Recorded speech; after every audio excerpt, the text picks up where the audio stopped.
Welcome to Kenton Teaches. Enjoy the video. In this video, I will explain how to make stock entry in Tally Prime. First, understand that a stock journal voucher is essential for recording inventory adjustments like transfers or manufacturing.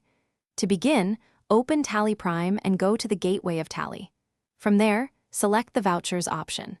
Next, choose the stock journal voucher type to initiate your stock entry process. This ensures accurate tracking of your inventory movements. Now, let's record the specifics of your stock items. You will need to specify both the source or consumption and the destination or production for the items being moved. Carefully select each stock item from your inventory list. Then, input the exact quantity and the rate per unit for that item.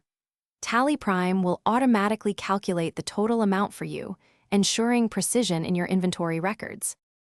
After entering your stock items, you might need to allocate additional costs. This could include expenses like freight charges or labor costs, which are crucial for accurate valuation. Always provide a clear and concise narration for your stock entry. This brief description helps in understanding the transaction's purpose later. Finally, take a moment to carefully review all the details you have entered to ensure everything is accurate before saving the voucher. Once your stock entry is complete, it is important to verify it. You can easily view the completed stock journal voucher in the daybook, ensuring it was recorded correctly. Next, check your inventory reports to confirm that the stock levels have been updated accurately.